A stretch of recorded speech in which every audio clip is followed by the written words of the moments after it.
Good day, నమస్తే, సలాం అలైకుం. నేను మీ దోస్తుసు. రెయిన్బో మెకరోనీ చేద్దాము. కలర్ఫుల్గా ఉంటుంది అనమాట. పిల్లలకు భలే ఇష్టంగా తింటారు. సో పెప్పర్స్ అన్ని కలర్స్ తీసుకున్నాను. మెకరోనీ బాయిల్ చేసి పెట్టుకున్నాను. చికెన్ తీసుకున్నాను. రోస్ట్ చికెన్ దొరుకుతుంది కదా మనకు సూపర్ మార్కెట్లో, దాన్ని షెడ్ చేసుకున్నాను. లేదు మా దగ్గర రోస్ట్ చికెన్ అంటే బాయిల్ చేసుకోండి కొద్దిగా చికెన్.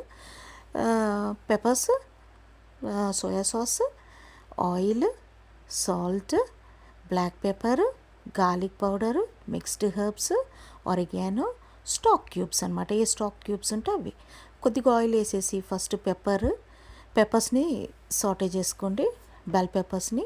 దాని తర్వాత చికెన్ని సాటే చేసుకోండి. దాని తర్వాత మెకరోనీని సాటే చేసుకోండి. నేను చూపించిన స్పైసెస్ అన్నీ మీకు ఎట్లా కావాలి అనుకుంటే అట్లా, సోయా సాసు, పెప్పరు, ఆరిగానో, ఇవన్నీ మిక్స్డ్ హెర్బ్స్, సాల్ట్ ఇవన్నీ వేసేసి దాని తర్వాత రౌండ్ లేయర్గా వేస్తే అది రెయిన్బో అవుతుంది. నేనైతే మొత్తం కలిపేసిన అబ్బా, కొంచెం చీజ్ చల్లిన.